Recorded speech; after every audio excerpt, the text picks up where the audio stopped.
when That's the best part. the guy in the background just shouted "away" afterwards, and then The best the part. the grunt birthday party skull goes off. Yeah. Man, those auction people sent me a booklet too. I specifically said I didn't want one, and they sent me one. I didn't give them your address. I think they had it because I bought that Kodor thing. Okay, well, there you go. Mhm. I give everyone your address. Anyone I meet. I was at the vet with Kazoo. Gave them your address. You want to harass this YouTuber? Here you go. He deserves it. It does. All right. Well.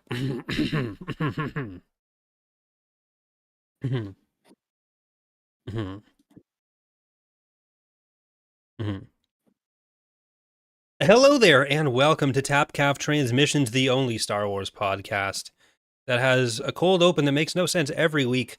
I am one of your hosts, Corey, joined by your other host, Mr. Justin of Eckhartsladder fame. How What are you was doing? that? What was that sound you started off with there? I was clearing my throat. But I why think. did you sound? You started like a Let's Play YouTuber from 2014. Well, guys, welcome to another TapCaf Transmissions episode. Were you clearing your throat, or was I clearing my throat? Did I say I was clearing my You throat, were. but you did? You Okay, were. I did. No, you Okay, were. cool. We're not that close. When I was walking home from the corner store, I was thinking about what my house looks like when I walk into it, and I was only picturing the last place I rented. I could not force myself to think of the house I have lived in and paid for the last That you year actually and a own half. as Yes, well. that is my house that I have done things to with my own two hands that have required Ooh. understanding the layout that I am within. But I don't know. Did they? Did you get that haircut because they were looking? They need to give you a CT scan or something. No, they need to Got be something going shaved. on, and then you need. Do we need Gent to help unlock your memory banks?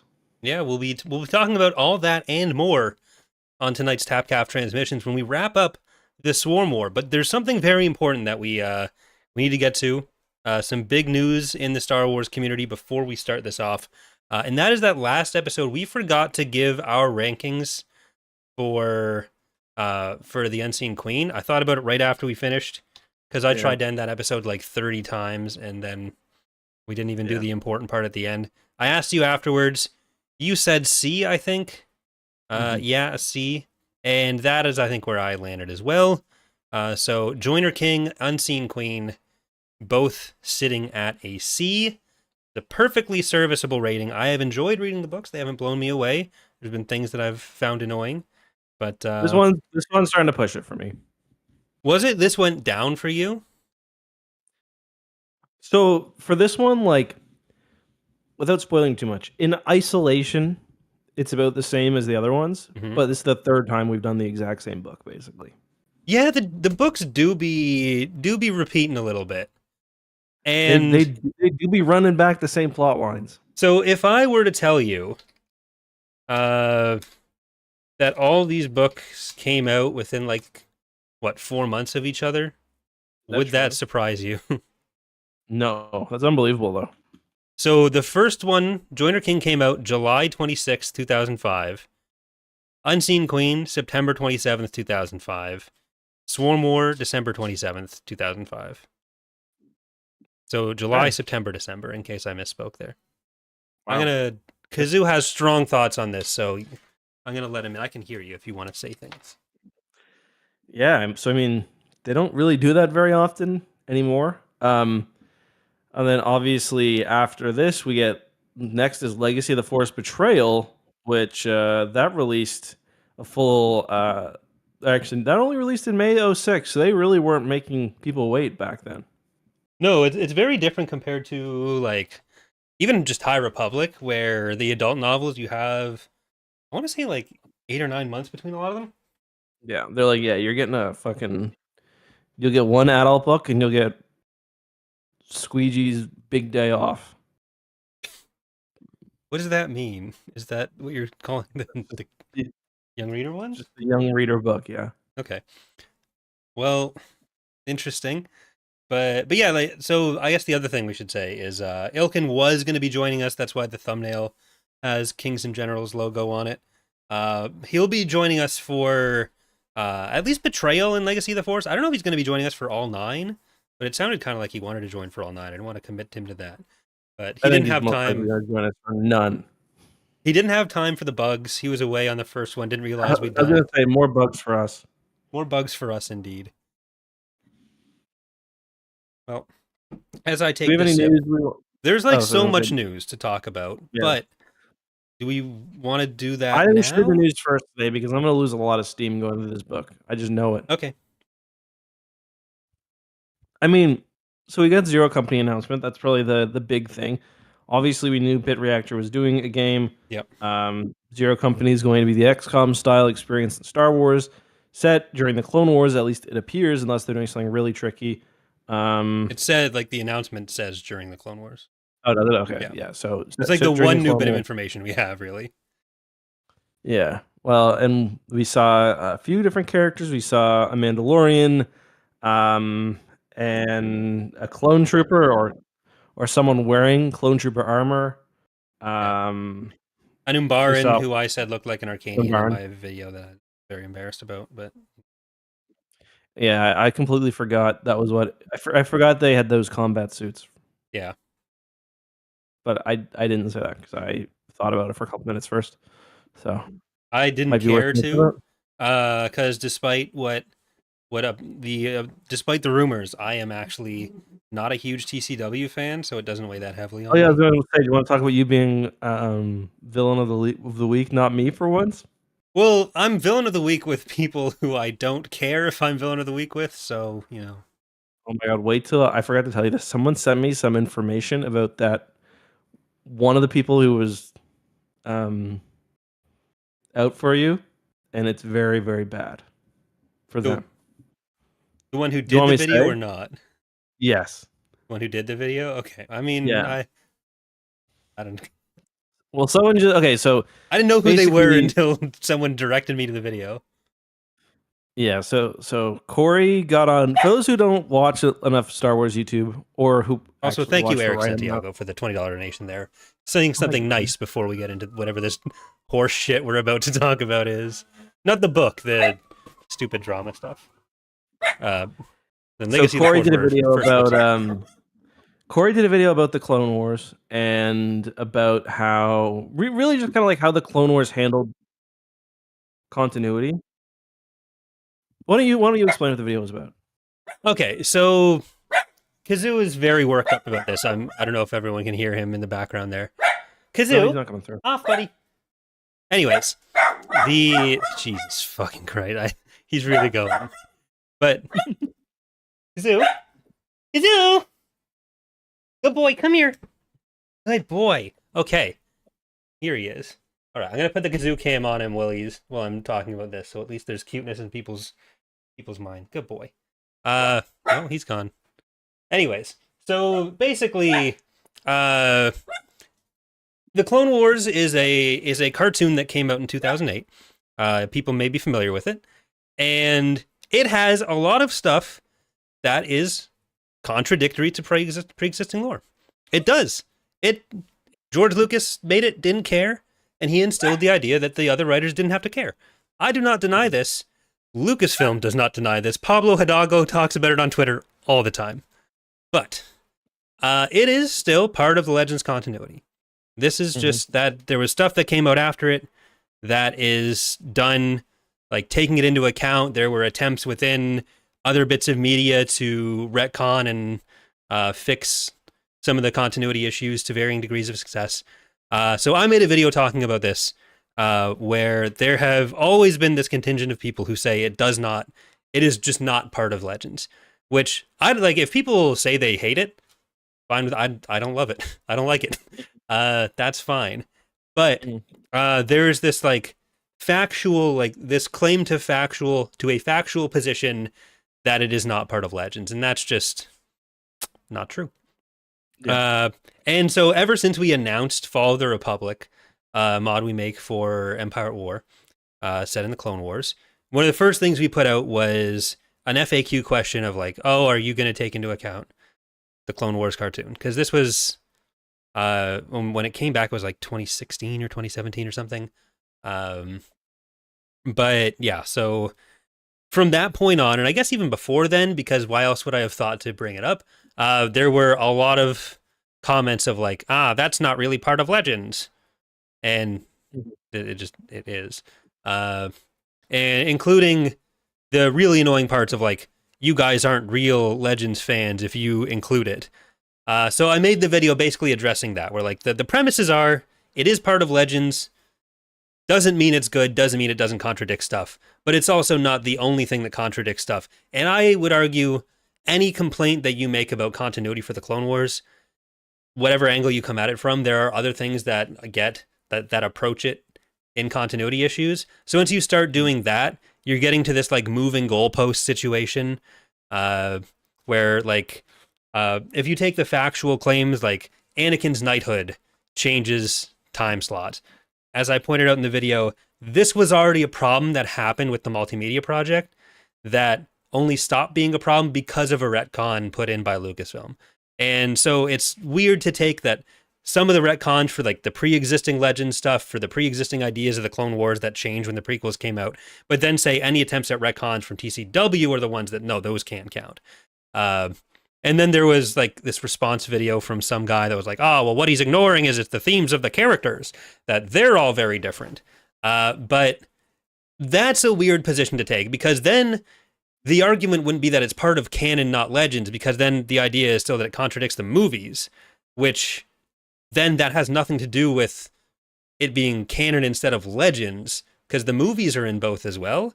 And I would point to the claims about Luke being entirely different in books, or the discrepancy you get between New Jedi Order Jason and Vergere to what Troy Denning does with the character.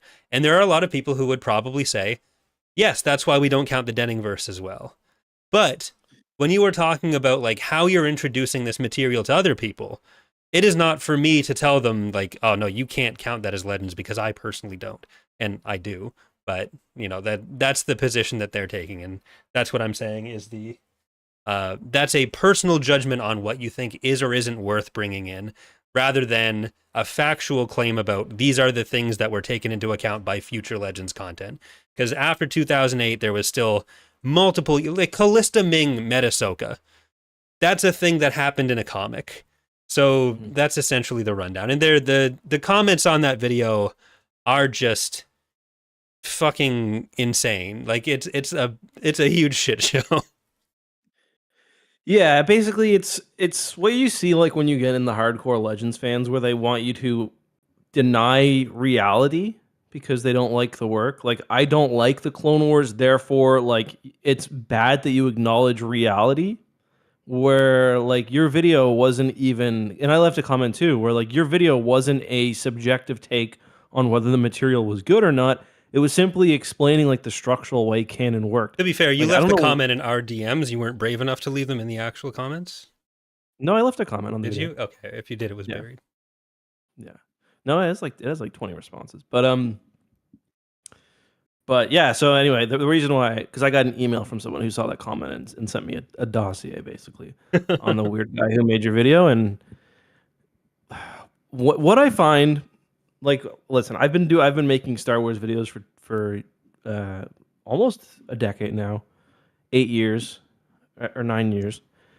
There are like people who do it and are completely normal, even if they never get big. And then there are the people who like have been making seething, angry videos for 8 years now, and who have the like the video was called like debunking Corey loses, and he mentions your name maybe once, doesn't address any of your points, and just seethes with anger. Yeah, for 8 there's minutes. so much of the response, both in, I didn't watch that whole video. I watched the first few minutes, which is why I know he talks about the like the character themes, and I make that Jason comparison. But I didn't continue past then, so I don't know what goes on after that. And a lot of the comments are just like a lot of like saying, like going back to trying to challenge it on the quality of the Clone Wars, which again is not the point, because like there's this assumption that exists or seems to come out of it of like, oh, he must be a fan of the Clone Wars, that's why he's saying this. And there's another YouTuber who made one of the initial comments on Fall of the Republic that spurred this That was like one of the ones in the line of comments we gotten about Fall of the Republic that ultimately spurred this video, uh, where he like posts about me on Reddit saying I've got like I just won't admit that I like Disney canon better. Jesus Christ, man, get over it. I've never talked to you. This is the first time I've talked about you. That is the weirdest thing about becoming a YouTuber. These people who you've never met have like these very strong opinions on you, or even like I've had people say like, "Yeah, I'm gonna close Eck my window. hates me." There you Like, go. what are you talking about? I hate you. I don't even know who you are. Um, but yeah, it was a really weird video, and I just think it's insane to have so much anger over a TV show ultimately made for children. Like everyone posts those videos. Oh, the Clone Wars how's it made for kids when it's this adult? Yeah, it's got adult moments, but it's made for kids. And maybe there are contradictions, but like no If one is SpongeBob is making. for kids, why is there all this innuendo? I didn't watch all of the Clone Wars before I started doing YouTube. Same. You want to know why? Because I wasn't interested in a cartoon, and like that's fine. Yeah. And if you've not gone that direction but actually watched it and don't like it, it's a cartoon. You can move on. Like anyway, people are insane. The But weirdest yeah. part the weirdest part is like the people who think like it like who like ascribe the Clone Wars to Disney somehow. Like there's this Mm. memory hole where it like retroactively came out after the Disney buyout for some people, which is like, no, that's not how that works. There's not a time tunnel that Bob Iger went through to put out the Clone Wars. Why did Disney do this to me? Like we also have someone in chat right now, Tyler, saying TCW isn't part of Legends, it's canon. They made a show about Ahsoka, for crying out loud. It is part of both continuities. It being part of canon does not preclude it from being part of Legends any more than the movies are. It's in the exact same boat as that. That is why Yep. there is a comic book in Legends about Ahsoka meeting Callista. Yep. It's I not mean, it's not we're complicated. gonna get to the point now, and because we're in 2006, pretty soon we're getting to the point where we'll start to see some Clone Wars stuff tie in a little bit. Yeah. Um, like we're gonna get to the Mortis stuff, and that will. Yeah. But there's also like the fact file, Essential Guide to Warfare, Essential Reader's Companion, like all of these Legends books, the biggest of the guides that came out, where like if you're saying that it's not part of that, then a lot of the events still end up being part of it because of those, unless you're also saying that those aren't part of Legends. And like you're just getting to this like ever sliding goalpost of what counts and what doesn't. That is entirely based on people drawing personal lines and what they like or what they don't, which I just is don't see who fine. But cares. Like the Clone Wars is like 60 different adventures of like Anakin and Ahsoka fighting pirates or yeah, fighting one battle against this. Like, who cares? Like, yeah. Like I I just mean, I just can't imagine getting that much anger about a TV show yeah. featuring a 14-year-old in a crop top. Like, find something better to do with your time. I mean, I don't like I it say this because as someone who's made 2,000 Star Wars videos. it's the fun adventures of a school shooter before he goes evil. Like I'd find that distasteful to make as well. But Yeah, people are anyways, losers. that's our segment of that for the day. How are you feeling about Zero Company? I've seen some negative reactions to that, which makes me kind of sad because it's something I've been looking forward to. Even just the era. How do you feel about the era? Um, I mean, I'm disappointed we're going to. I still want like the big Clone Wars battle game. You know what I mean? Um, where we are fighting like, hundreds of clones against hundreds of battle droids. Mm-hmm. This obviously will not be that. So that's a little disappointing. But I mean, I never wasn't really expecting that. I really like the XCOM format, so I'm excited for it. I posted on Twitter that like I don't love the like gallery of rogues or collection of rogues format, Yeah. but again, I don't it know what the should alternative is for like. I feel it's more yeah the advertising of it than the actual trope that people find annoying. yeah yeah. I think that's true. Yeah, no, I'd say I'm EA. It's been a while since they've published a bad Star Wars game, Yeah. so I'd say the last bad one they really published was Battlefront 1. Really, um, which I They're didn't even slow at play. publishing them. Yeah, It's they're kind of slow putting crazy. games out, but It's kind of crazy that we're almost like, if a Battlefront game gets announced tomorrow, it Mhm. probably wouldn't come out for like another 2 years at least. And that would make the gap between it and Battlefront 2 bigger than the gap between Battlefront 2 and Battlefront 1, Is 2. that true? Holy shit! And that's Wow, without like Renegade and Elite Squadron in the middle, making that gap seem shorter for the first ones. Like it'll be 10 years. that's crazy. Wow, I never realized that. I was at the first Battlefront. The Battlefront 2 event was like the first thing I did with YouTube. I wish I had been able to go to that one. Like I loved the Jedi Survivor event. That's like career highlight, both because the game is really good and like everyone I met there was really nice. Other than the Respawn employee thinking I'm a fucking moron because I couldn't solve a puzzle when there was a bug in it, and then Alex and Molly finding that hilarious. Uh, but the the stories I hear about the Battlefront event, it just sounds like there was a lot of tension. Yeah, so one of the Battlefront events was in San Francisco, and it was like not even in San Francisco. It was like in the like industrial suburbs of San Francisco. It was kind of boring. Like we didn't leave the hotel. Um, but the I'm trying to remember what was the really fun one. I think that was for. I guess it was Battlefront 2 before launch. Maybe the first LA event was a ton of fun. And now I Yeah, just don't know if I'd go to the States for much at the moment. that was the one where we had this. There's a place in Hollywood Hills called the Magic Castle. I probably shouldn't even tell this story, but I've told it on stream before. There's a place in the Hollywood Hills called the Magic Castle, and it's like um, a magician's club. So like the rule is you've got to be a magician, or you've got to be invited by a magician to go in. And they rented that out for us, and it was like kind of also a celebration party for like EA for shipping the game. And the place is crazy. Like it had like 15 bars in it.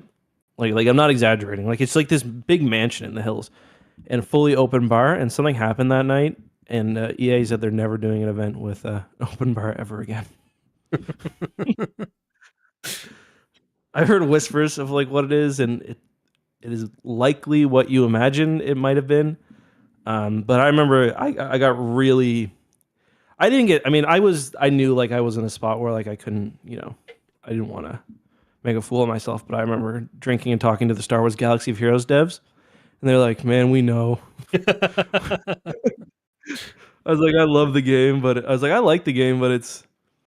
They're like, "We know," and I just remember like because that was.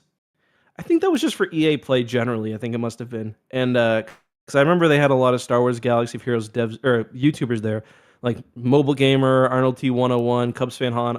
I absolutely love those guys. Before EA pulled the Game Changer program, Cubs fan Han is like the because nicest person on earth. yeah, he's such a solid dude. Um, but yeah, I remember like they were there and like we'd be like trying to go somewhere, like go out, go somewhere in town, and they're like, yeah, we can. We just got to do an hour. We got to do our guild stuff for an hour before we go. I was like, man, I'm so happy I quit that game. All right, so before we're getting the book, but before we do, any hopes for Celebration news? Because that Mm, starts tomorrow. doesn't it start like tonight? Well, yeah, because it's Yeah. Japan time, but yeah. Um. Yeah. So we know we're getting. Obviously, we're getting the Bit Reactor game. I would love to see another game, but I don't believe we're getting another one. So I feel kind of the same way, but if you look at 2023, look at the schedule for 2023. There was a Mhm. panel for Hunters in the same way that there's a panel for Zero Company, but that's where Jedi Survivor got announced on the main stage, and I don't think it was done in a way that was like pre-scheduled. I mean, they knew it was going to happen, but it wasn't like a thing that was announced for like new games. I think there's a chance. Yeah, I mean there might be. I hope there is. Like, for a long time, I've seen the memes about Battlefront 2 or Battlefront 3 rather. But like I feel like Star Wars has to be looking at the numbers that the games are still pulling in even with Battlefront 2 being like incredibly flawed, and they must be thinking it must be time. Um so yeah, I would love to see a new game. I don't think we will. I appreciate your hopium. In my heart of hearts, I don't believe we will see another one. I Yeah, would love to see another one. I know it's not Um, happening. my biggest realistic hope is the new animated show is announced. Yeah, I think that's probably a safe thing. Do you think any trailers? I'm betting Mandalorian Grogu I think because we. that's rumored, but Oh yeah, we're definitely getting a Mandalorian Grogu trailer. We'll get. I think they're going to screen episodes of Andor. Um, I don't know what else we could get a trailer for. Really, there's not like a whole lot else. Yeah, maybe they announce a title for like the Ray movie. It seems like they're going to actually do that, but I don't know. There's got to be some sort of surprise, I imagine. I Um, wouldn't expect a Rey movie title until after Mando and Grogu is out, almost. yeah, yeah, But I mean, yeah. it'll be a good couple of weeks because we've got Andor coming out next week. We'll have whatever Star Wars Celebration announcements. We'll have uh, Tales of the Underworld coming on May 4th. So good stuff. One of my other out there predictions is they announce not Clone Wars season 8, but they announced that they're going to finish some of the unfinished arcs. That could be cool. Like a good chunk of them got reworked into Bad Batch stuff, but like Yeah, I don't know if there's there's going still to a be few. allusions to like the Boba and Bosk and Cad Bane stuff in Tales of the Underworld though. But I think we might get a surprising book announcement as well. Like something maybe Timothy Zahn related. the Thrawn Ascendancy 2 trilogy, Maybe Chaos like Rerising. Thrawn, like pre-Ahsoka Thrawn trilogy, like between Ahsoka and Rebels, maybe. It's just Thrawn yelling at Ezra to get off his lawn for 10 Yeah, years. basically. All right. Well, with those out of the way, we'll be talking about all the big celebration news next week, along with Andor. So the next few months of episodes will be taking place on Wednesday nights. So this is our last Thursday for a while. Okay, that's starting next week. Okay. That is starting next week because I mean it doesn't make sense to wait past Andor too long, right? So Mhm. even though it's like the day after, it's going to be a tough. I love Andor, but it's a lot that's going to be. Anyways, Yeah. so the Swarm War, the ultimate conclusion. Oh, there it is in physical copy. I almost said hardcover, but I was talking about that as like compared to digital. Softcover is hard. So we have the conclusion of the Bug Wars. We have the fighting has really heated up between the Chiss and the Bugs. Jaina Solo. Jaina is back with the Bugs full time. Uh, we have Gilad Pelion taking over the Galactic Alliance as Supreme Commander after the drunk driving incident took out Cien Sov last time. They really did our boy dirty there. I don't know if I'm They did, claiming yeah. Cien Sov as my boy, but the other big part of this is Luke taking direct control over the Jedi Council or the Jedi Order, and Sort of as a meme at first, but then also completely. yeah, so it's towards the start of the book where the Jedi are once again having the exact same argument they're always having in front of the company. Luke's getting It's the embarrassed by 20th it, book in a row they've had some form of yeah, this battle. but especially the third book in this trilogy where it's literally the exact same argument with the exact same people. Mhm. And so Luke kind of does what he does in NJO. Like there's a very similar scene in NJO where Luke is like, "Put if you're gonna be a Jedi, be a Jedi. If you're not gonna be a Jedi, don't be a Jedi. Fuck off." Yeah. Only this time he means it for real. So he tells all the Jedi, "Put the Order first, or you're not a Jedi anymore. You need to go away." And this is a good opportunity to write out some of the characters again. Um, we have Tenel Ka makes the choice to go and be Queen Mother. There's speculation among the cast what Tenelka's daughter is like. They think it must be an ugly dad. Han is speculating to Jason Solo, his son, and the father of this baby, which he won't find out for a few books now. No. That it's got to be a real uggo of a guy. Jason doesn't Or it's give got in. something wrong with it. Yeah. And Tenelka tells Luke, "Look, I'm out." And Luke's like, "Yeah, I And he's expected like, that." yeah, that's fair. He's like, fair enough. Keep your lightsaber. Danny Kui Okay. has fulfilled her usefulness as a character in Star Wars, so they send her back to Zonama Sikat, basically Never never to really be heard use of the again. Force once.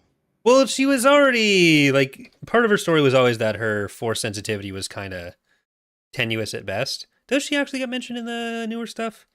She gets mentioned No, I in don't think Legacy of so. the Force Inferno. She does not come back. So this is the end of Danny Kui for us, pretty much. Yep. We've read all her books. One of the all-time Love you, greats. girl. All the Kui solo shippers are just devastated. They're called the Queefs. Yeah. Did anyone actually ship Danny and Jason? I mean, they have like implied romance, so I Yeah, but imagine like, someone would. was anyone actually in favor of that? Was everyone either neutral or wondering like what the hell happened to Jason and Tenelka? I mean, I like Danny. She's always Okay. she sounds hot, doesn't she? I mean, like, am I crazy here? What do you mean? What do you mean she sounds hot? Like the idea of her or her voice in the audiobooks? No, just like the way she's described. Like, I imagine she's an attractive woman. Okay. Danny Kui. I mean, I always just assume she looks the exact same as Tahiri. Yeah, she looks hot. Come on. I did what? Look at Fine. that picture on the front of her page, man. I'm not devolving into this kind of podcast. I'll goon on my own later. Yes, you will. Save it for the X2 podcast. Yeah.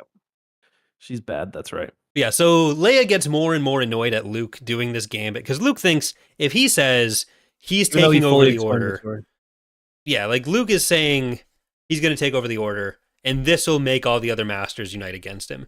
Meanwhile, for like the last 30 years, all the masters have been waiting for is Luke to just be like, I'm telling you all what to do, and then they'd all clap. Even Kip at this point, which is like he's in a very different place from where he was before. So they're all stepping in line. Corrin tries to quit the order. Luke in this book is fucking insufferable. Yeah. One thing I realized reading this book is like what actually happened in the past doesn't really matter so much as in like what the book wants to set up happened Yeah. in the past for the point of like a conflict. So like the whole thing about this plot is like Luke's not been or the new Jedi Order, Luke's not been head of the order. But like you go back to the Jedi Academy trilogy, Luke's the head of the order. You go back to the Thrawn duology, Luke is the head of the order, like unequivocally. Yeah. So like I think the idea of like Luke not being the head of the order is kind of something that's made up for conflict purposes a little bit. Well, But there's like the general idea that the Jedi are supposed to follow their own morality and whatever, but like ultimately, I think what really highlights the issue here is that Luke does this thing, and then the rest of the Jedi Masters, other than Saba, really don't factor into the book at all. And Silgal, but mostly for her like her duties as the like sexy doctor. yes, research, like doing the actual Killick research. So not as a master per se. There's like cooperation in the battle with the Jedi Masters, but they're kind of just treated as these squadron commanders. So Luke's gambit kind of works there, but you don't really see any character fallout for it. And then the end of the book, the resolution to the Jedi plot is that Luke is pulling them out of the advisory council. So this thing that they've been in since the New Jedi Order, which honestly, I went into these books until it got mentioned again, thinking had already disbanded.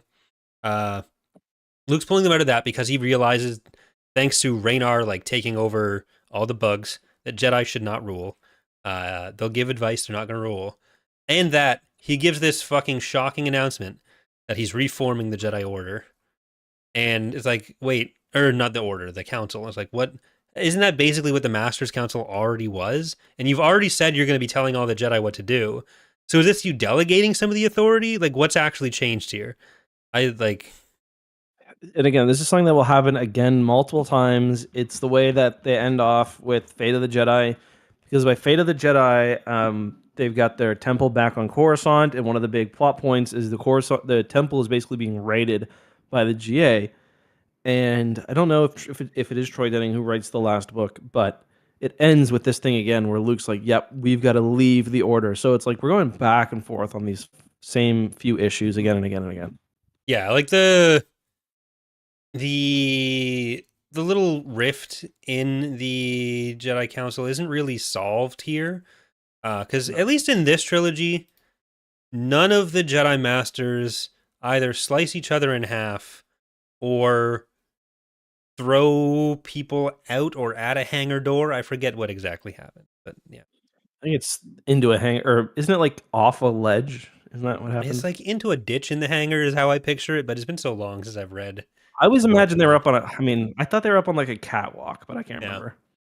But yeah, so the Jedi Council drama is not going anywhere, and like functionally, there was already a Jedi Council.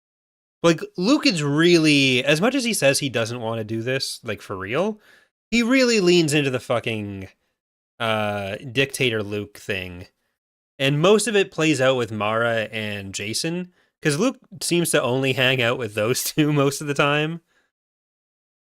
Well, the thing I don't get is like he acts at first like, "Don't worry, it's just a meme," but then by the end he has fully done it. Yeah. So like, yeah, like he's like, "Oh, wouldn't that be crazy?" Like he's like, "I would never do that." And like, unless you think I should do that. Like, I mean, I wouldn't do that. Like he's like, it was my cousin committed to the. My cousin wrote time. that. Yeah. My cousin said he likes you unless you like me back. Like, yeah, like Leia's super pissed at him, and that doesn't really seem to go anywhere. And then she's shocked when he does actually do it. Like I don't understand the Luke understands the best way to fix Jedi problems is to turn the Order off and on again. you gotta blow exactly. it. But yeah, like we'll keep track of these Jedi squabbles in the future. Maybe Corrin and Kip will be nicer to each other. We'll have to keep our fingers on that pulse. I remember Kip being as annoying, but I will say I'm actually excited to have gotten through this and getting into Legacy of the Force now. Yeah, it wasn't that I was kind of dreading it coming into it, even though I've read it like a year and a half ago was the last time I reread Legacy or I haven't reread these for 7 years, I think. Because I started Betrayal and then I didn't finish Betrayal because we got back into doing NJO.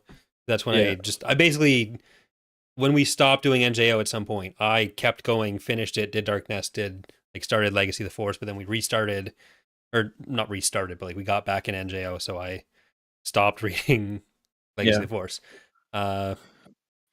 Legacy of the Force will be good for our videos because it's like the one area no one on YouTube's really covered at all. Yeah, like one of the first video I did was a Second Galactic Civil War video, and it did pretty well.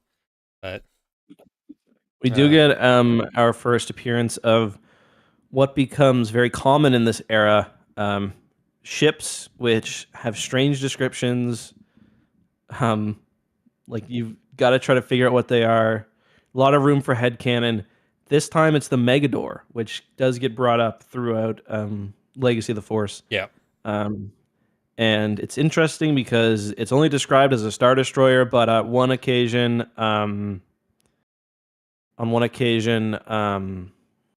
Luke says the 16 engines of the Megador couldn't have moved him. Yeah.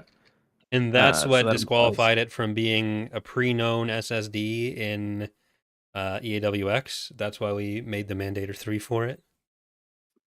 So that's fun. The Megador will come up again. So yeah. Yep. So the other Jedi plot that gets them tied into the bugs is the Jedi are trying to figure out how they can stop what they are increasingly seeing as a Jedi problem with the Killiks, because Raynar's their fault. And so Jason thinks you gotta kill him. Jason's fucking out for blood. Luke is always listening to Jason about this point. and the Joiner Jedi, so especially Tessar, Yeah. Lobaka, and Tahiri, they're kind of the ones saying, "Hey, let's not do that." Along with Zek and Jaina, but like they're at Tenupe, so they're not really advocating for much. Kunupe. I'm just joking. I don't know the official pronunciation. That's just how I say it. Okay, well, do you have to call me out like that in the I podcast in did, front yeah. of all our I had friends? to. Okay, that's fair. Yeah. But yeah, I wish I had 40 friends.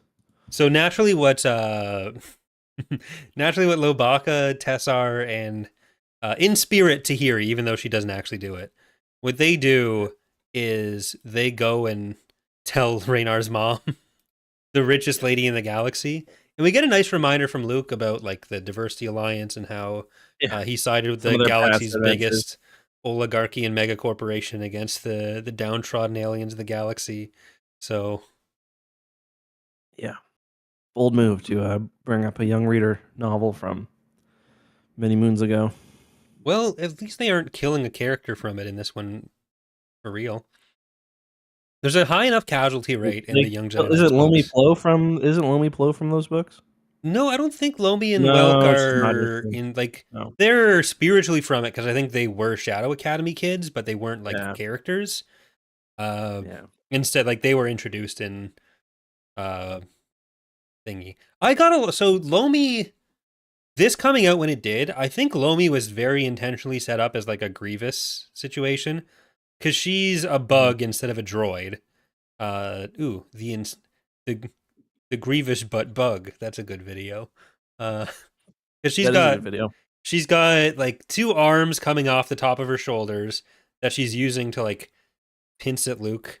But she's got well, I guess most arms come off your shoulders. But she's also got her other arm, her regular human arms off her shoulders. She got bug face, she got bug leg. And she's like it's talking about how she's like cutting up the floor with her lightsabers, which is giving me the like Grievous walking towards Like in Obi-Wan spin, yeah. thing. Yeah. Yeah. The only thing about her is there's never been any fan art of her even. No. Much less any official art. Which is too bad because she is pretty scary sounding in the book. Where like her face is like she's got like the mandibles and then human teeth underneath, and like Corey said, she's basically what's happened to Welk, but like even further along. Yeah. Like if you look at the picture for Raynar as well, like he's the Yeah. only visual representation we have. But Yeah. yeah, so Luke has got to face Raynar and Lomi. The fight with Raynar fucking sucks. He's Yeah. part of it is supposed to show how powerful Luke is, but he struggles a bit with Lomi. With Raynar, he just beats his ass and takes him home. But Yeah, he kicks Raynar's ass.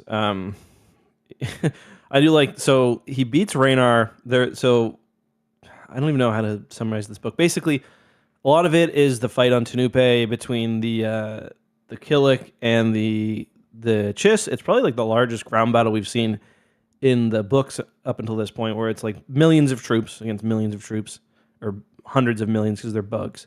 Um, and then another part basically is the end of the book is it's a repeat of how the other two books have ended, where we've got a strike force attacking a Killik ship. This time it's not a hive ship; it's the Admiral Akbar, the weird Victory Star Destroyer hybrid ship. And it culminates because their plan is to defeat the Dark Nest. It's really the same as it's always been. They need to kill the dark part of the colony to make the colony chill again. So this time they actually identify. is what Luke says. Yeah, the Killik the Chillik, exactly. They identify it as Lomi Plo and Raynar. They think if they eliminate both of them, that the nest will chill out. Thankfully, they're in the same place, so Luke fights them at like right after each other. He finally comes to terms with like his fear, which has been making it hard to battle Lomi Plo. But he beats Raynar's ass like pretty easily. Then when he's fighting Lomi, Raynar, who's also had a hand chopped off, shoots at Luke with his little gun. And Luke basically sprints down the corridor. It's actually a pretty funny scene. Luke sprints down the corridor and like raises his lightsaber, and Raynar like turns his head to the side, and Luke smacks him. Like he Yeah. turns his lightsaber off. The book says like he presented the side of his head for like a knockout. I don't know if it meant like he did that on purpose to be knocked out. But yeah, I don't think it was on purpose. I think Luke's just that good. yeah, Yeah. So the when Luke is basically spending the whole book preparing mentally for this fight with Lomi, which is where the subplot of unlocking all of R2's memories comes into play. But there is also the idea that they are going to. There's two bits of subterfuge in this book. One is that Tesser, Lobaka, and Tahiri have warned Aaron Thule about the kill or about Raynar being targeted, and she is also she's the one that gives Luke the Intellect's droid processor, the intel inside to unlock R2's memory. Because, what are you gonna do? Some people kill your son, some people don't. You give them the stuff, and there you go. But this is why we don't see Tessar and Lobaka throughout the vast majority of Legacy of the Force, even though every book is better with Tessar in it. Like Tessar and Saba are great characters that deserve to be in. Which is the one where they've got like the bear-built nest? I'm trying to remember which book that is. Isn't that in New Jedi Order, or are you talking about something else? I think it happens again in Fate of the Jedi, where they make like a nest in the bottom of the Jedi Temple, but I might be mistaken. I might be misremembering. Oh fuck, what was I gonna say? But, yeah, it's sorry, go ahead. Well, I was just gonna say one of the fan theories or conspiracy theories that's always gone around is that Lobaka got thrown onto Dagobah because George Lucas didn't want Wookiee Jedi around anymore. But I don't know how much I believe that, because like I don't think it took that long to write Legacy of the Force, and he was back in that time. And you also had like Tyvoka that was around, and then you ended up with like Gungi and the Clone Wars, at least planned. So yeah. One thing about the R2D2 subplot is I thought I remembered Luke giving a shit about R2 possibly dying as this happens. yeah, so, no, like, he never did. He really doesn't. Like, I was expecting once for him to be like, "Oh, my dear friend R2," like, because Gen acknowledges, like, yeah, like this could kill like the droid's memory. Like, he's like, this could cause the memory of the droid to get wiped, and Luke doesn't say a fucking word about it. Nope. I just opened the comments on that video again, and the first thing I saw was an anti-Semitic slur. So, fun. But yeah,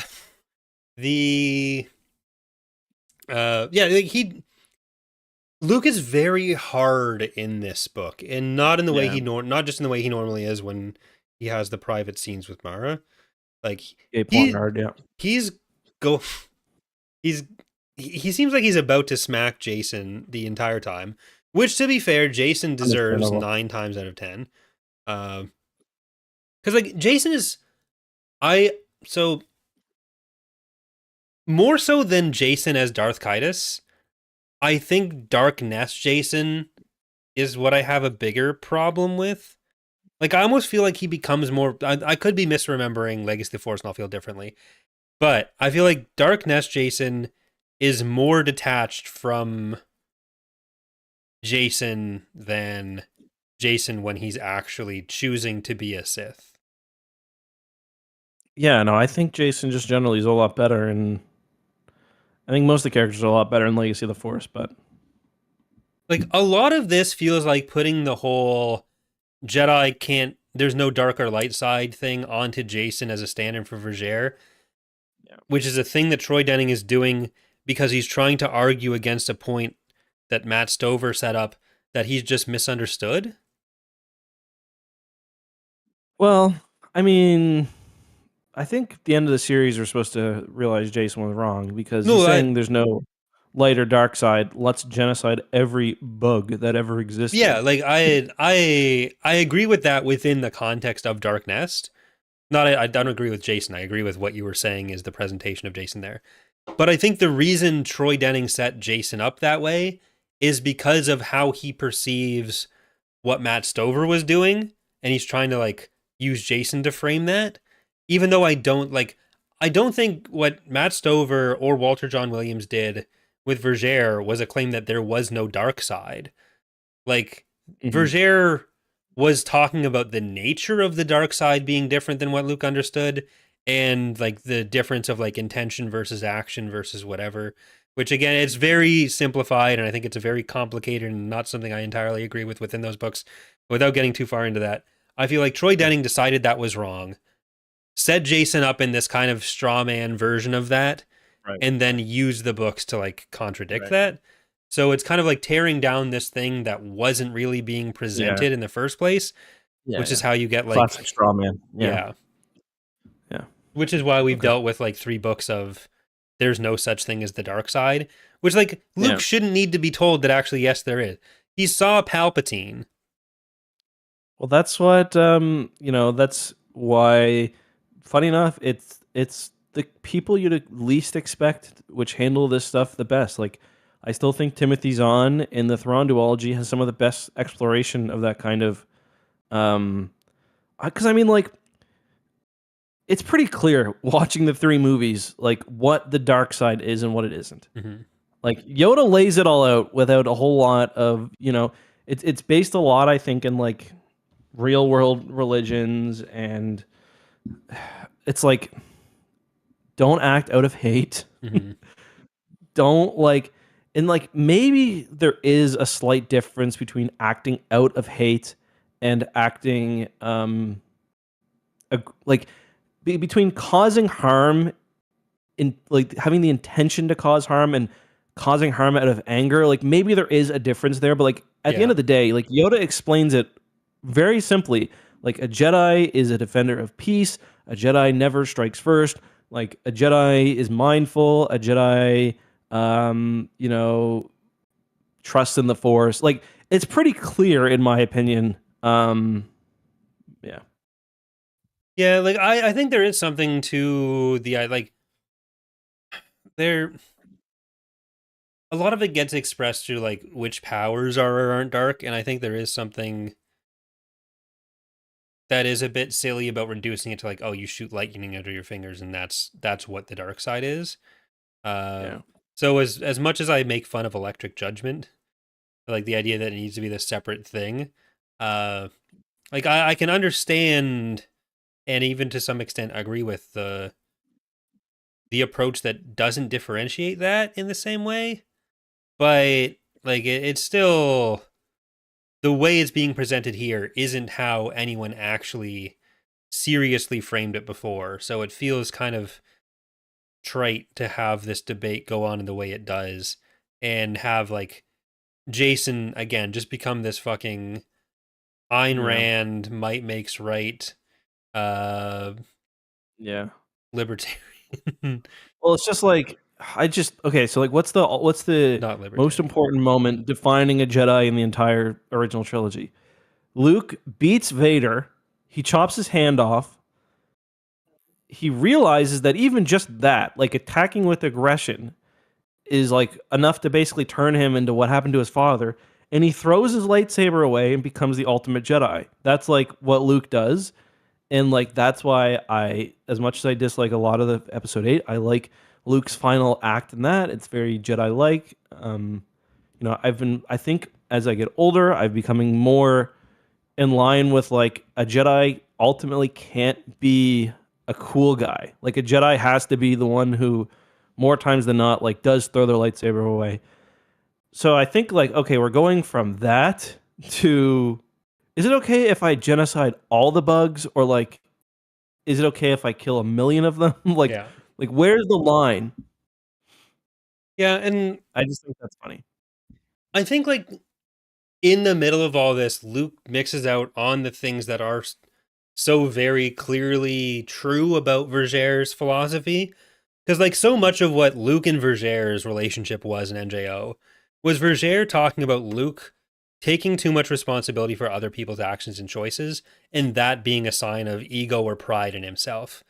And early on in this book, you have like Luke thinking about the Order and saying like Perhaps he'd been too hesitant to impose his own values on such a diverse group of students. Or perhaps he'd failed to present them with enough moot dilemmas to develop proper moral center. All he knew for certain was that he had failed them somewhere, that he had not prepared them to face the soul-corrupting ruthlessness of the war against Yuzonbong. Like, even if Maybe you should we... have been doing your hopscotch lessons. The tickle ball was not the way to train these Jedi. But, like, even if you grant the idea that Verger's philosophy and therefore Jason's philosophy was that the dark side doesn't exist, rather than the dark side being something within them that comes Yeah. through this kind of pride and ego, like that Luke is exhibiting here, like it throws away the parts that that are very clearly true about how Luke approaches this being a corrupting influence on him, and like something that will bring him lead him astray. And that is the thing that he doubles down on in all these books. I think it's frustrating because for all the moral discussions that they have, it ends up like being handled in the dumbest way possible, where like it's so clearly the wrong thing to do. Like what Jaina does in this book and in all these books is so clearly the wrong thing to do, where she's like slaughtering Chiss in hand-to-hand combat by like the dozens. Now she's kind of a joiner, I guess, but like, or Jason, he's killing people, or even Luke. Like I see Luke, he never like the Jedi. They're so like paternalistic in this novel, where they're like, we need like their big plan is like, let's fuck up the Chiss so they're scared of so they know how bad the Killiks are. Like, what the fuck are you talking about?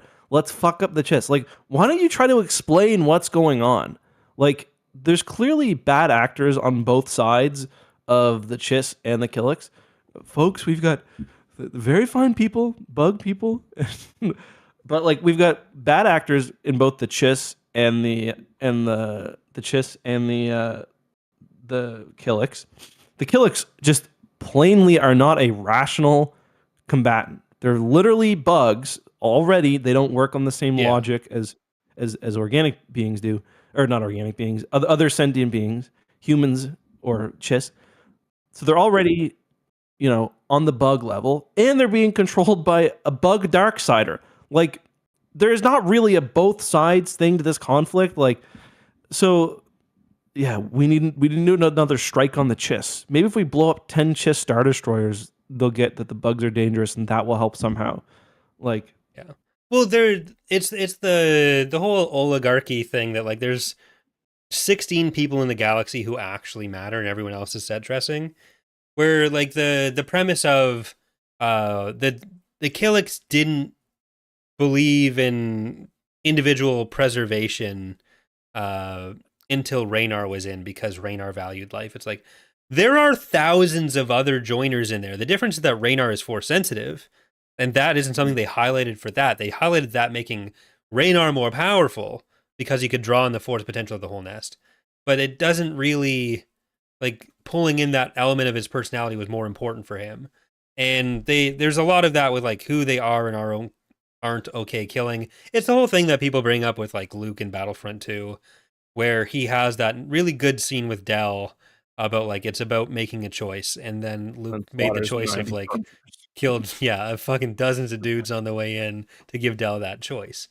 But like that's how like Leia and Han can shoot down Jag, and that's a big moral thing. Or how like if Jaina had been killed, Han and Leia would have been very upset. But Han and Leia and Jaina, like, they ice 3 of Sly Grease Namala's kids, and they're like mildly ticked off, which is partially about just those characters in particular, but partially a reflection of like how the heroes get a bit more of a ability to care about these things than like anyone else does. Yeah. Well, yeah, it's like they're talking about like, oh, we might accidentally kill Jag here, when they've like just killed 65 clawcraft pilots. So there was I mentioned another bit of subterfuge earlier, which is how the Chiss know about or like how Jag knows about the Jedi's plans and like how Han and Leia get captured. And Did it explain who that was? it's Jason. Oh, okay. I think I think it explicitly says it at some point, but I'm pretty sure like it's Jason. Okay. And I was surprised it didn't come out. For some reason, I had a memory of like Jason coming clean about that. Did I make And we up were that at it the was myth- Jason? I feel like Jason I says he's telling the Chiss stuff at some point. Or I don't think they. I mean, so what did fuck, what did Lobaka get sent to Dagobah? What did he tell again? he He was told telling, Aaron Thule right, that right, right, right. Luke Yeah, was going yeah. to That they were potentially gonna kill them. ice. Yeah, Yeah. yeah. I don't remember. And like this. Yeah, I can't remember. Yeah. So I guess we didn't. I guess the trip to Endor and to Apes is in this book, or not the trip to Hapes. The discussion of the trip to Hapes is in this book, where everyone finds out that Jason like mind rubbed Ben. Yeah, and he says because the the Gornalax Endor attack. Yeah, Gorax, yeah, yeah, people buy it. He's Jason needs help. yeah. Jason's fucked. And he sees the first scenes with Anakin being a controlling little shit to Padme. He's like, yeah, naturally this is how Yeah, you're that's supposed to one act. funny thing. He's like, this guy was actually epic. He took control and he did what he needed to do. And Mara's like, What's wrong with what? you? It was nice. I'm like, man, nice to have a woman in Star Wars who, for once, in this scene. Yeah, she's like, excuse, like it's like Anakin's like most sociopathic behavior, where he's like, I'll do whatever I need to protect you. And Jason's like, yeah. Yes, Everyone's that's like, correct. get counseling. Incel Jason. Even though he just got laid, who knows? Well, he got laid a year ago. Look, you think him and Akana hooked up? Maybe. Some Probably like 60 or 50, but or no, because she's younger than Luke. the white current or something. I don't know. Yeah. Yeah. Slow walking. Really, I don't. So there's I don't like that for sure. when they're arraying for the battle at Tanoop, Pelion shows a little too much battle fervor. So like getting kind of back to what you're saying, where Pelion wanted to annihilate these bugs. He was situated to annihilate the bugs, and Luke's like, no, we're gonna let the Chiss suffer. Like the Chiss already knew the Killiks were a threat. They already thought the Killiks were a threat. They were preparing yet another bioweapon to wipe all the Killiks out. They don't need to be reminded that this is a bigger deal. Like their plan against the Killiks wasn't to, like, if this didn't work, go on a long military campaign. It was to deploy their parasites. Like that whole thing that Luke is trying to stop them from doing. It was, yeah, that would, it didn't need to happen.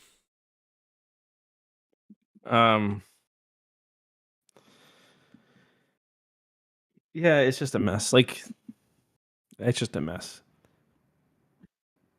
How did you feel about the extended scenes or the extended versions of the episode 3 scenes here? I was There's a lot trying of to. extra dialogue thrown in. I meant to go check to see if it was based on the. I was guessing it may be based on the Revenge of the Sith Yeah. novel. Did you check that? I didn't was check. going to. I But assumed it forgot. was, but Yeah.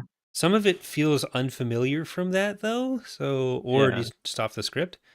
But yeah, Yeah. It's like a lot of it's for the worst too. Like, instead of saying like you've done that yourself, he's like, you were the one to do that. Come on, man. yeah. At first, I was like, when did this come out? Like, was this written when Revenge of the Sith hadn't been out yet? But then I was like, oh no, it came out 6 months later. But it is neat how there was like, as much as it is very contrived and like a lot of this information would have been available to these characters otherwise, I do like the elements of NJO, Dark Nest, and Legacy of the Force of like, characters discovering this stuff as if it's like information that had been hidden for so long. So like I do think that's a fun part of these books, of having like R2 slowly reveal it and like have a reason that R2 wouldn't have done it. Whether you think that's reasonable or not. Like Yeah. R2's been holding on to this shit for a long ass time. Like Luke's begging for like some like help informing the Yeah. Jedi Order. Like R2 was there for like the whole fucking thing. Well, Chewbacca was fucking besties with Yoda, and he never pipes up. Yeah. Like, oh yeah, Yoda, yeah, he's green. Mention Chewbacca, he'll know like everything's cool. I gave him Chewbacca a sent piggyback. Yoda to Dagobah. Did he? Was that what Chewie's doing? I mean, he got him in the escape pod to leave Oh Kashyyyk. yeah, he walked him there. I thought you meant it was like. No. I thought you were saying he knew a spot. Like, yeah, I know a sweet smoke spot. It's got trees. Chewbacca knows where all the best trees are. He posts on r/trees all the time. All right, there is a mention of the ancient mega freighters, which could be Lucre Hulks, could be the Lucre Hulk-esque ship on the front of Dark Tide. Yeah, you know what I'm talking about, the non-Lucre Hulk, Lucre Hulk. But, but yeah. Yeah, I was wondering what those were. Are there any? And they've got some capital ships too that we don't really hear from again. Yeah, they're like shard ships, I think they're called. That'd be fun for EAWX. Yeah, we get to blow up some. It's just bug spit on asteroids. Yeah, but they're said to be well armed and well protected. So yeah, that makes it much easier. Even though it's just rock that you're blasting apart. You ever see Star Trek Into Darkness? I think it is. I think that's the one Star Trek movie I have seen. Anyway, there's like a big ship in it. I don't remember what it's called. Or not Into Darkness. The one before that, like the reboot. Like, okay, absolutely not. The first of the movies, like not Into Darkness, was like the sequel. Yeah, I only saw the second one, so I didn't see that. So I don't know my. We're I don't know my Star Trek fans. I'm not a fake Star Trek fan. I don't claim to be a Star Trek fan.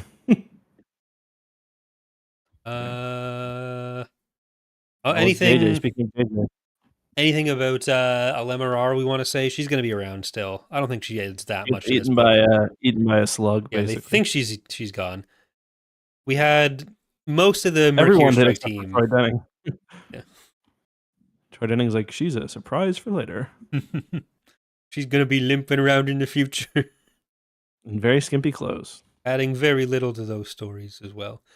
I felt like the whole Luke doesn't trust Mara thing to be very flimsy as well. Like, yeah. I don't know what the justification there was.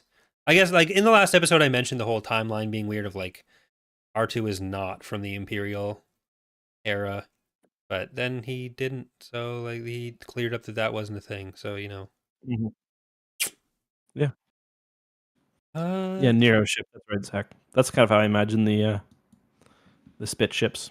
Nero's got like this big ship in Star Trek, like made out of rock. Leia's a knight, officially. She's not Saba's apprentice anymore. He'll be on the council soon enough. Yep. But yeah,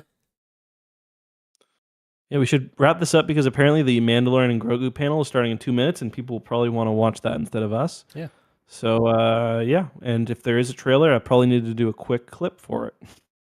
How are you feeling about this book? So like, this is what I was saying. On its own, it's like the rest of them a C. I'm so close to giving this one a D because it's the same story for the third time now. Like this series could have been one book. Am I wrong? I feel like it could have been 2 books. I feel like you could cut out Unseen Queen. Okay.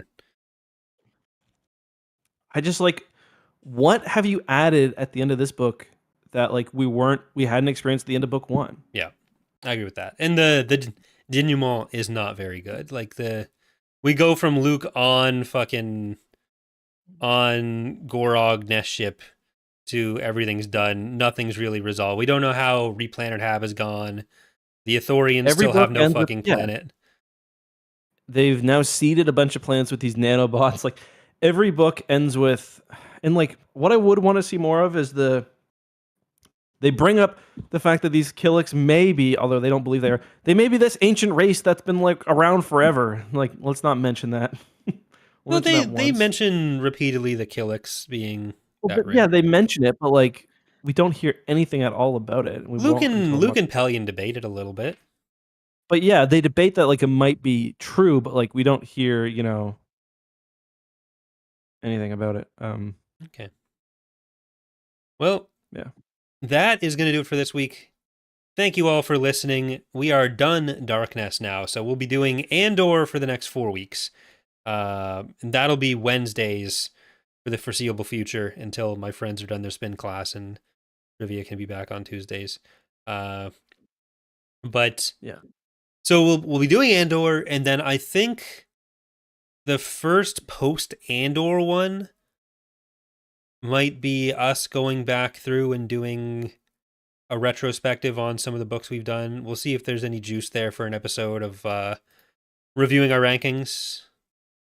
Yeah. Yeah. Should be fun. So yeah. And then we'll hopefully we should be getting into the Legacy of the Force books this summer. I would like to. Yeah, I'm actually excited to start Legacy. I would like to throw in a couple canon novels at some point as well. I really want to do Thrawn at some point, but I know maybe we'll save that. But yeah, I'm gonna try to do the High Republic adult novels when they come out. I'll probably do whatever the last one is. You'll do what? I'll probably do whatever the last one is. Okay. So I found the other ones even they're pretty good to jump into. So for any you don't want to do, I'll probably seek out another guest or something. Okay. We'll be going over to X2. YouTube.com/X2 if you want to watch that as the probably mention things that happen on the panel as it happens. We're going to be selling drugs in Schedule 1. So, bye everyone. Bye everyone.